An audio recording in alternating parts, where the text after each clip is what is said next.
Good evening, ladies and gentlemen. My name is Geraldine Byrne Nason. I'm Ireland's ambassador to the United States.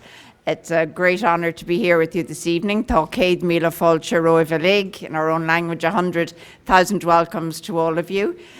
Delighted to see so many members of Congress with us. I know it's a busy day for many of you. Thank you for being here, and to see so many other friends of Ireland here this evening.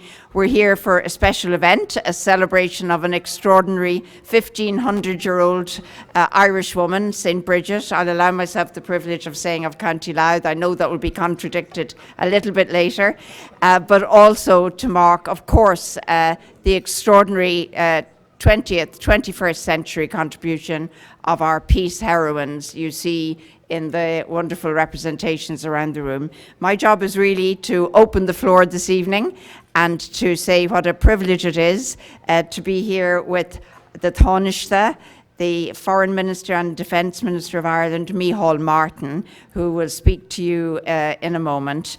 I also have the pleasure of having beside me Congresswoman Mary Gay Scanlon, who has been extraordinarily supportive and helped us to put this event with her team together this evening. We are deeply grateful to you.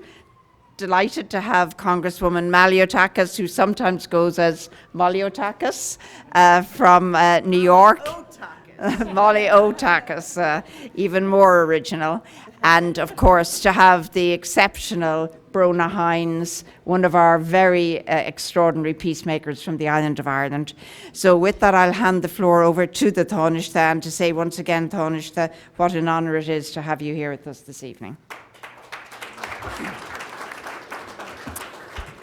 Ambassador, members of Congress, and particularly Congresswomen Scanlon and Malliotakis, and of course Bronagh, agus gach aine tá anseo fáilte fille roimh, agus céad míle fáilte, 1,000 welcomes to this wonderful exhibition, but also an opportunity, as the Ambassador has said, to celebrate St. Bridget's Day and the Washington launch of the Peace Heroines exhibition. St. Bridget's Day officially falls on the 1st of February and marks the beginning of spring.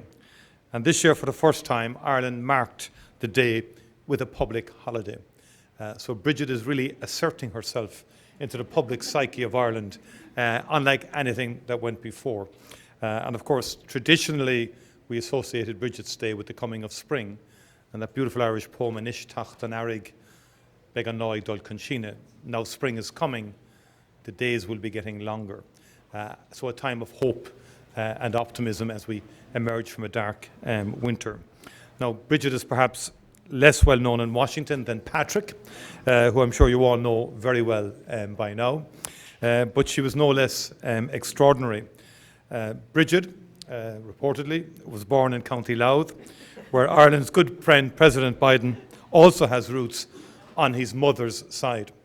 Now, I did point out to the Ambassador, there are quite a number of people in the county of Kildare who may take issue with this, but we won't resolve that this evening.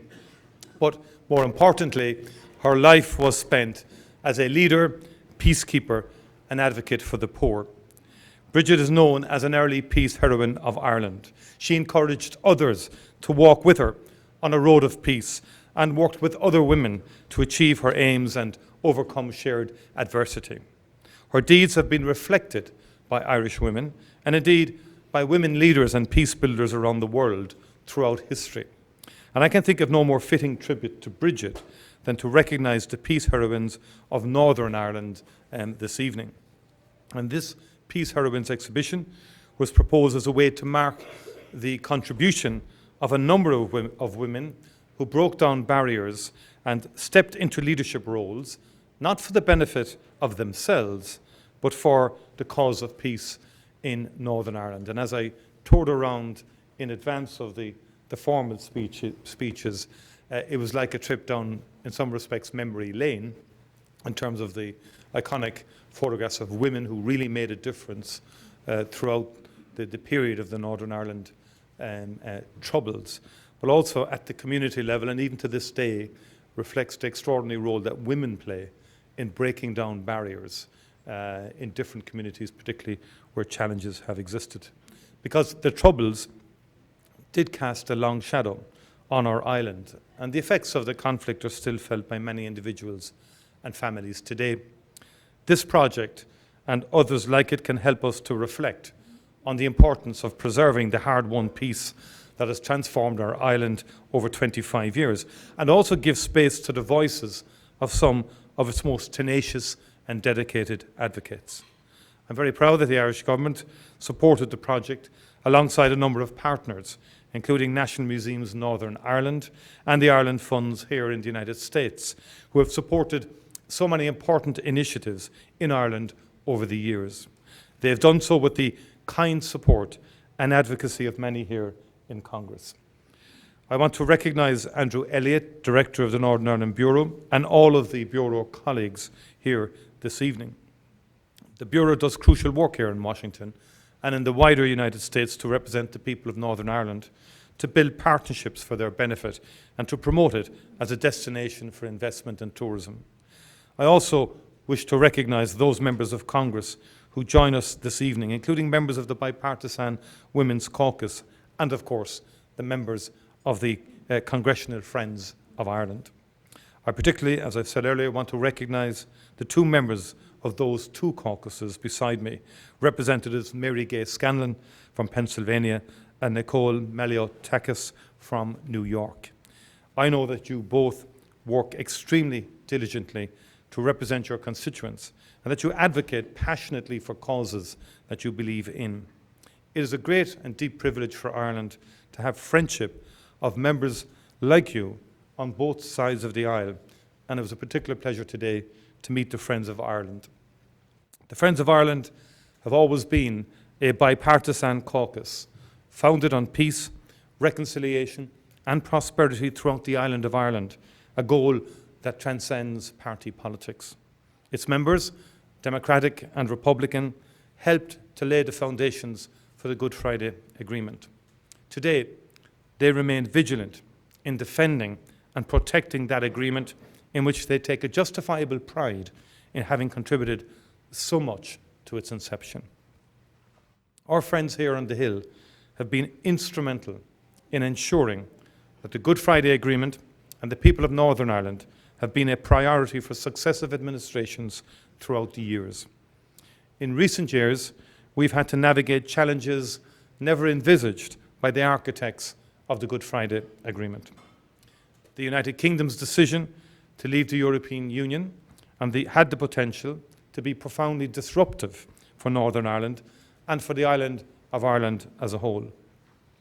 The support of our European Union and United States partners helped to ensure that Northern Ireland was at the centre of discussions throughout the Brexit process, and that maintaining the gains of the peace process remained a priority.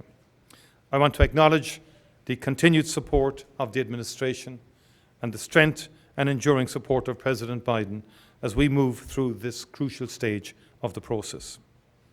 Of course, I want to give special recognition to the peace heroine we have with us today, Bronagh Hinds. A lifelong activist and advocate for human rights, Bronagh's work has had an immeasurable impact on the island of Ireland. Bronagh, you were and you continue to be tireless in your advocacy for peace and the empowerment of women. You were a founder of the Northern Ireland Women's Rights Movement and later of the Northern Ireland Women's Coalition, which took part in the multi-party talks, which ultimately led up to the signing of the Good Friday Agreement. Bronagh, you and the other women featured in this exhibition, you made sure that women's voices were at the table at that all-important moment. You spoke not with one voice, but with many, representing a broad coalition of women from across communities and from all walks of life, but with the shared aim of a peaceful and prosperous society. And because of that legacy, under the Shared Island Initiative, which we launched over 2.5 years ago now, as part of that initiative, we have national dialogues involving different sectors of the community. And we'd one very effective all-island dialogue with women on the island of Ireland. And one of the outcomes of that has been the establishment of an all-island women's forum to discuss current and future agenda issues in terms of how to share the island of Ireland together particularly with a women's perspective and women's voices being to the forefront. The Good Friday Agreement will be 25 years old this April. It's difficult to understate the progress that has been made in that time. That Northern Ireland is at peace with a growing economy and thriving civil society, where young adults today have no memory of the conflict their parents suffered through, it is important that we do not, of course, take this incredible progress for granted. That being said, much work remains to be done. It is crucial that we get the executive back up and running so that Northern Ireland's leaders can deliver solutions for its people and work towards fully delivering on the promises made in 1998. There is also important work to be done in education and community development, in civic engagement and participation, and in addressing the legacy of the Troubles through human rights compliant approaches which promote reconciliation and deliver for victims. I believe that if all parties come together in the spirit of peace and cooperation, even more progress can be made in the next 25 years. We must not temper our ambition for the future. We must always strive for better. I thank you very much indeed for your attendance this evening, and in particular for those who facilitated and organised this wonderful exhibition. Thank you very much indeed.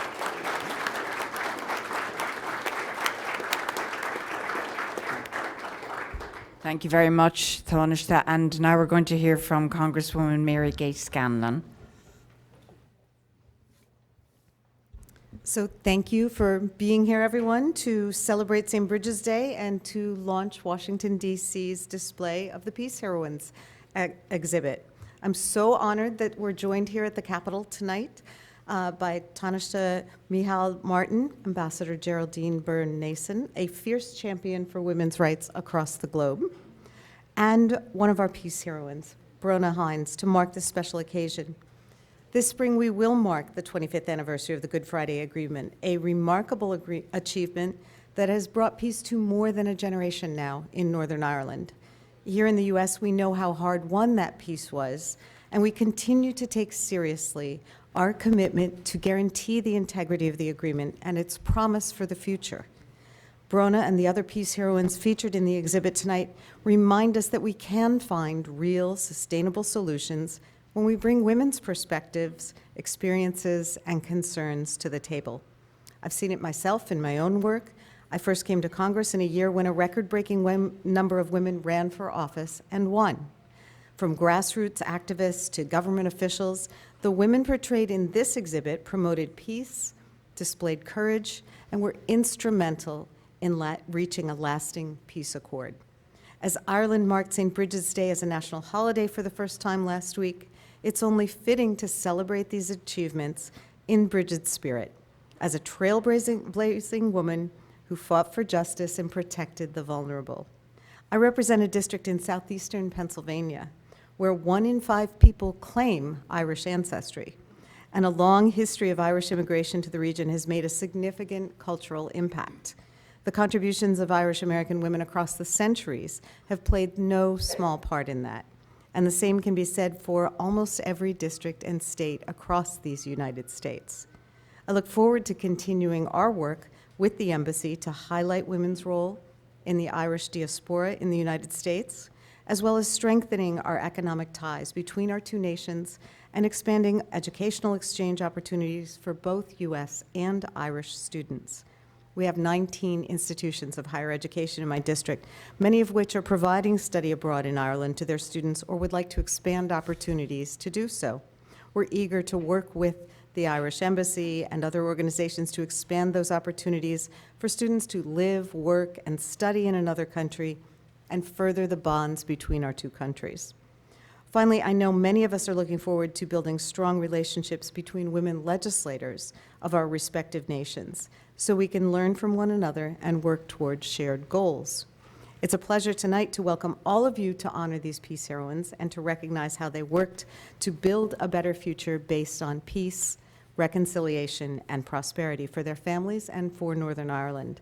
So thank you again, and please enjoy the exhibit.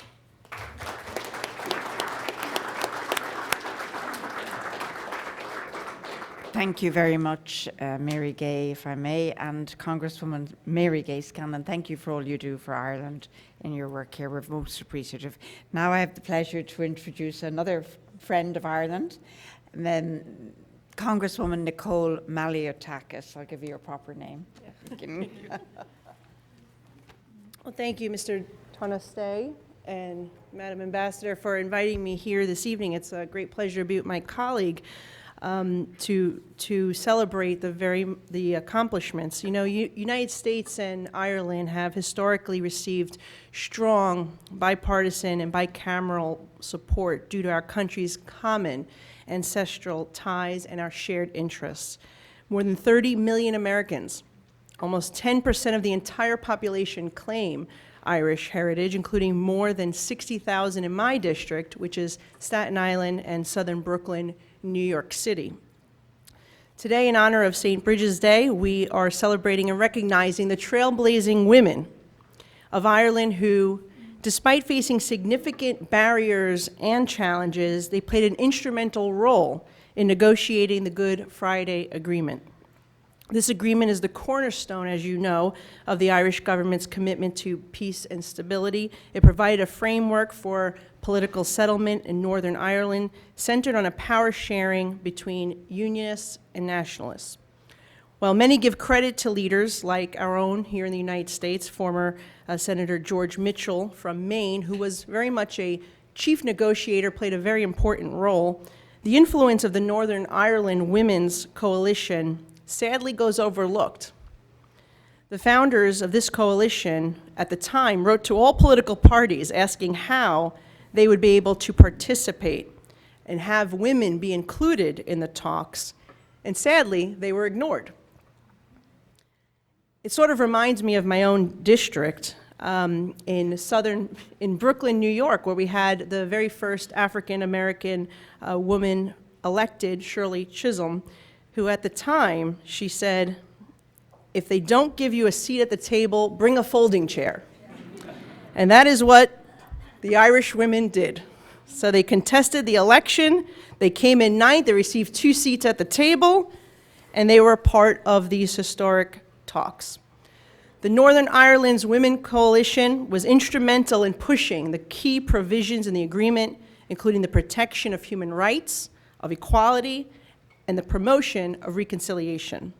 The coalition was a driving force behind the inclusion of provisions for a commission of the status of women and the establishment of a representative body for women as well. Research suggests, this is research, follow the science. Women's participation in peace negotiations makes the resulting agreement 64% less likely to fail and 35% more likely to succeed and last for at least 15 years. Well, here, your agreement has surpassed that, and as we celebrate the achievements and contributions of these women, I hope that, and it's not just these women, and I'm going to name some names because we have so many amazing women here from today, but Monica McWilliams, Pearl Seeger, May Blood. It is with remembering them, and also in celebration of the upcoming 25th anniversary of the Good Friday Agreement, that I hope that we all recommit ourselves to continuing their work and build a better future free from conflict and full of opportunity for all. Thank you for including me in tonight's event.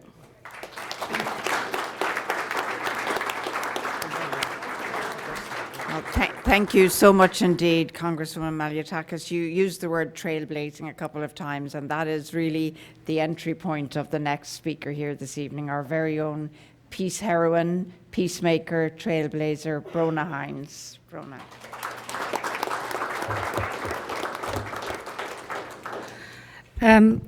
Congresswoman Scanlon, Congresswoman Malliotakis, Tánaiste, Ambassador, and I hope my compatriot somewhere down the room, the head of the Northern Ireland Bureau, Andrew Elliott.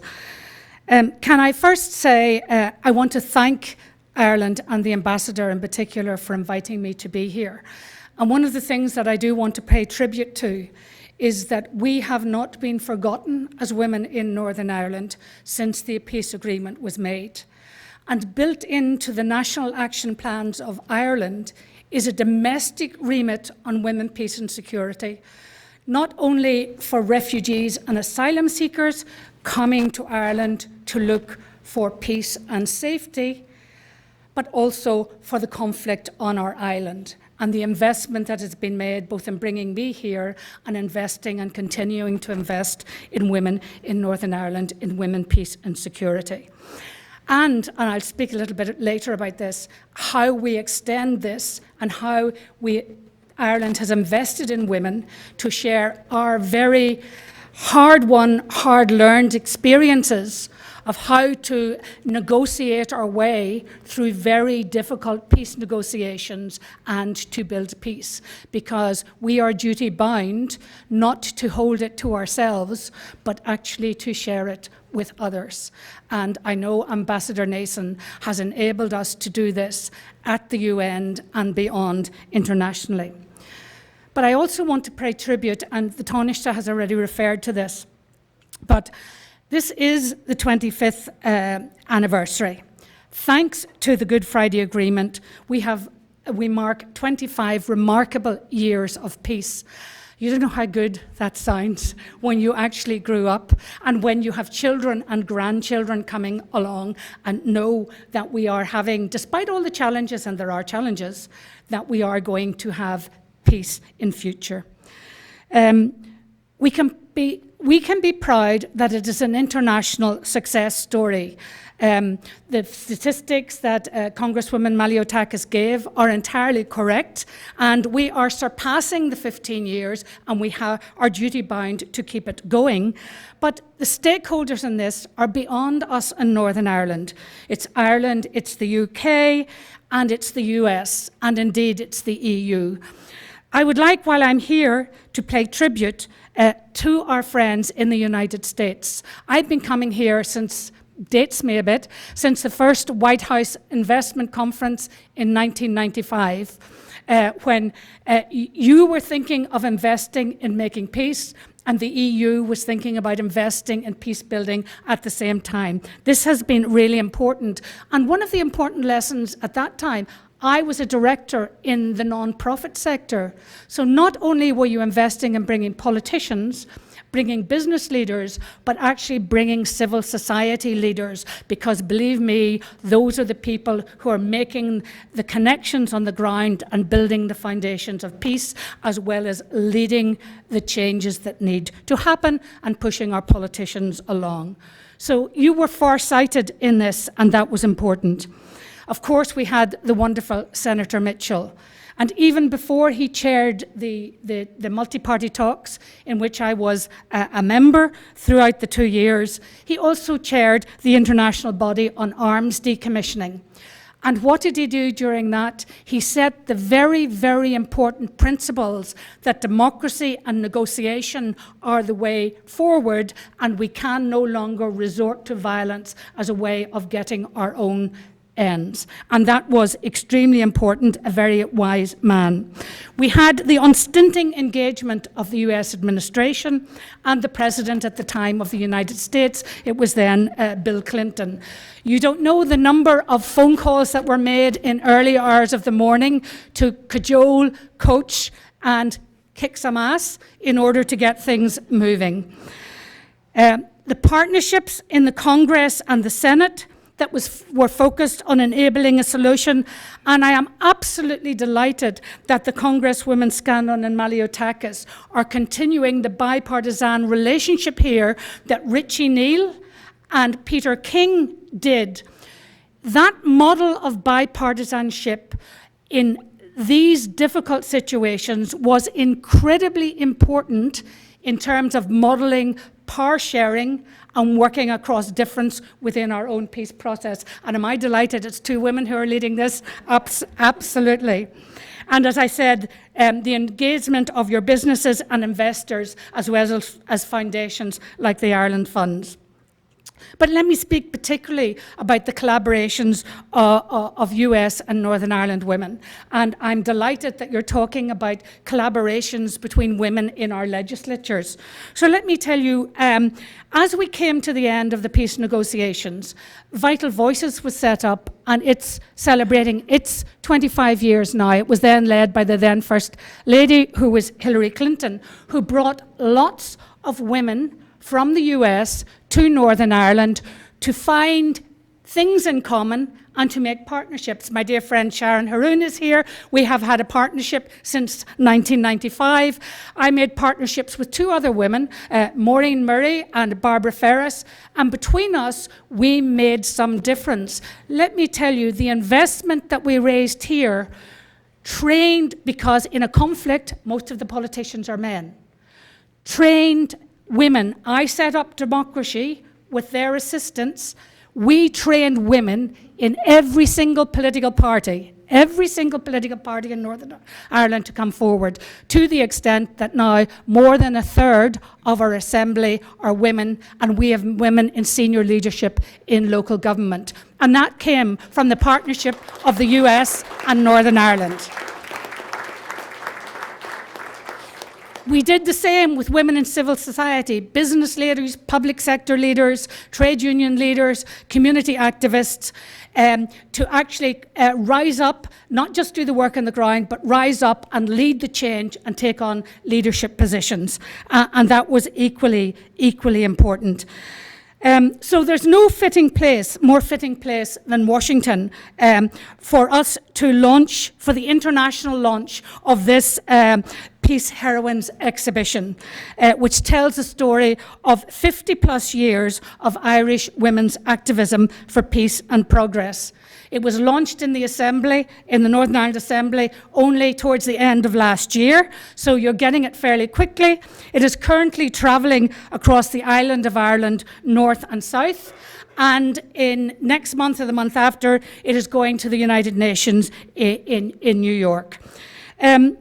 So this exhibition tells the story, has to tell some stories, but we who are reflected in it are deeply aware that we are symbols of the hundreds of women standing with and beside us, women who strive to make a difference, reach to cross the boundaries of hatred to build understanding, who forewent the easy path of holding a zero-sum position and refusing to compromise, who worked together to find pragmatic solutions for a shared future. The bigger prize was to end suffering, make life better, and offer hope and prospects for the future. That was our goal, working across all of our differences. As you've heard, we were able to found the Women's Coalition and contest the election for the multi-party peace negotiations. I have to hold my hand up and said I was the manager of the elections. And we were successfully able to build that foundation because of the years we had invested in building community activism and grassroots working across the community for decades. So the Women's Coalition is not about one or two heroines, it's about a story of teamwork. And I think that's important. It's also important to recognise what women did. Of course, we took part in all of the what were referred to in those days as the hard negotiations. Can parties work together? Will there be power sharing? What is the design of the political institutions? What is going to happen in relation to policing and policing reform? A friend of mine, Bob Pearce, is here, who has really contributed to the reform of policing in Northern Ireland and the reform of policing in the south of Ireland as well. We contributed to the issue of solutions over prisoners, of the decommissioning and disarming of paramilitary organisations, of how we would collaborate north and south of Ireland on the various bodies, and how the interjurisdictional relationships were going to work between Britain and Ireland, north and south, and on and on. But we championed certain things that were based around particular principles. We always went back to basic principles. inclusion of all stakeholders and interests in forming the solution, no matter how difficult that dialogue was, and working to principles of human rights and equality. So those were big goals of ours that we got into the agreement. Ensuring women's participation and women's rights written into the agreement. Development of communities. Desegregation of housing in our communities because we were living in very divided societies. Integrated schooling. Instead of our children being schooled in different schools, let's bring them all together and be schooled together. And wait for it. Had women not been at the table, there would be no mention of victims in the peace agreement. That seems remarkable now, but when parties are focused on their own set positions, we need an inclusive process, and this is one of the lessons from the Irish peace process. It is no good in designing peace negotiations that only bring political parties and armed actors to the table. Women need to be there in those parties and beyond that, civil society, young people contributing to the wider peace. And I think that informs Ireland's contribution at international level in how we design peace agreements for long-term peace sustainability and human security. In fact, George Mitchell said when he was supporting us raising funds for democracy, that the cause of women is essential to the cause of peace. And of course, one of the added benefits that women brought to the table is that we paid attention. So only the women, apart from George Mitchell and his team, paid attention to the dynamics of what was going on in the room. The trust, the relationship building, clearing up miscommunications between parties, trying to build reframing.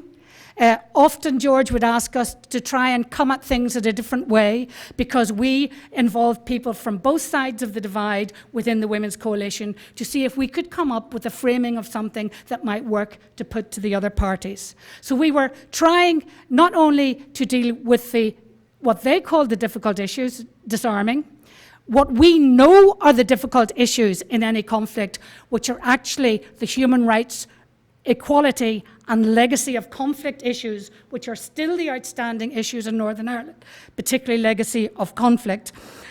We also dealt with the dynamic. I referred to the international contribution, and really it is incumbent on us to share what we have learned. But more than that, when we were in our conflicts, we listened very carefully to people who were talking about their conflicts. So, for example, we learned a lot from the South Africans. Conflict was going on at the same time. One of the lessons that I have heard is that when you're working in conflict situations, people find it much easier to listen to those who have actually gone through the same thing. So I have found myself in a room with other international facilitators, and I know and I can see, and people come to me because they listen to me and to other people who've been in a conflict, because we know and understand what they're talking about and begin to work through with them their own solutions that might work, rather than come in and impose some predetermined outcome from outside. So I think there is a lot to contribute from that.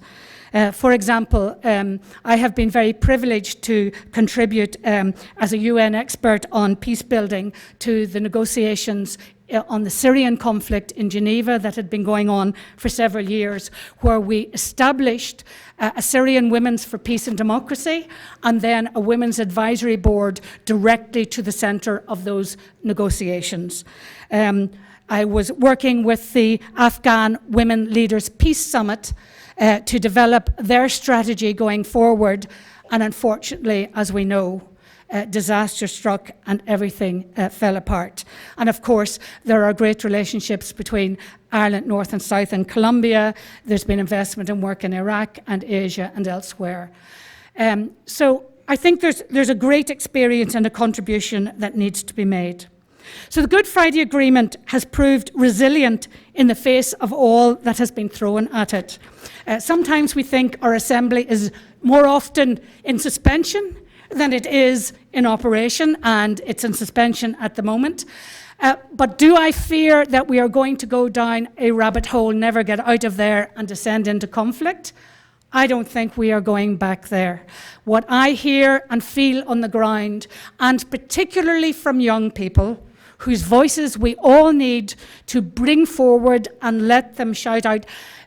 Not long ago, I chaired for the Linen Hall Library, the great library in Northern Ireland that holds the political collection, one of their debates, and I was privileged to chair the debate on young people, young men and young women, speaking about what they wanted for the future and what they were not going to want to see happen or allow see happen going forward. So I think we need to be looking for a different future for our young people, and they expect it.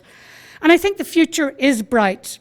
I will have to mention perhaps just the critical issue of the moment and say, even today, the future looks bright. I've been following the news. It's probably too detailed for you, but the UK Supreme Court has ruled that the Northern Ireland Protocol is legal. Okay, so that enables us to kind of stop running down that rabbit hole and to move forward. Yes, Brexit is a disaster. I believe it's a disaster for the whole of the UK. I'm not going to mince my words. I think it's a disaster for the whole of the UK. It is a particular disaster for Northern Ireland. And let me just point out 3 lessons why.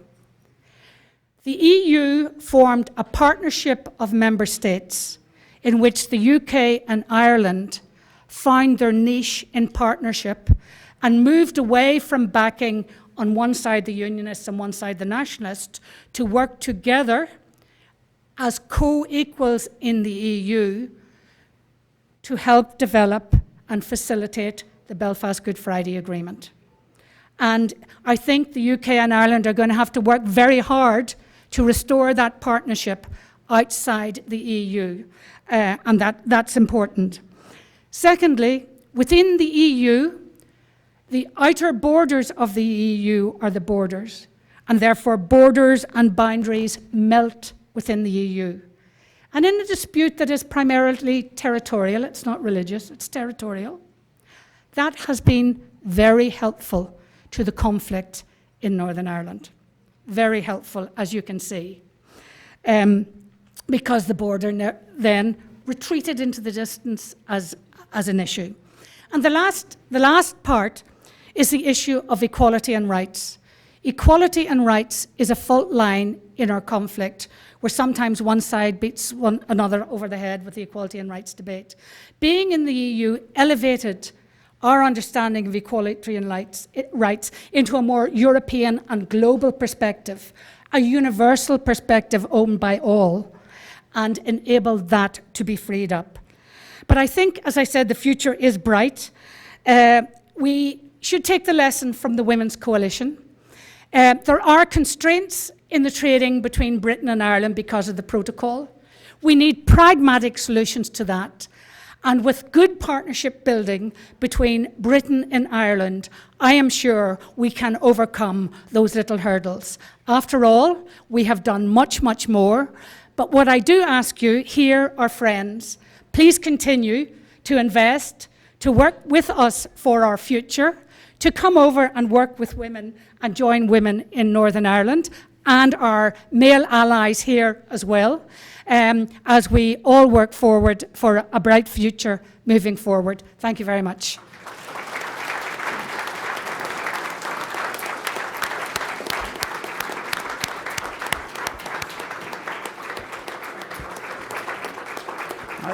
Thank you very much indeed, Bronagh. I mean, a bright future is the note that we'll finish on, with a huge thank you to all our friends from Congress, to Bronagh who travelled from Ireland, and particularly to Tánaiste Mícheál Martin, who has spent the evening with us this evening. Thank you, Tánaiste. And I encourage you all to visit the exhibition which is around you and to enjoy the evening. Thank you very much for being here.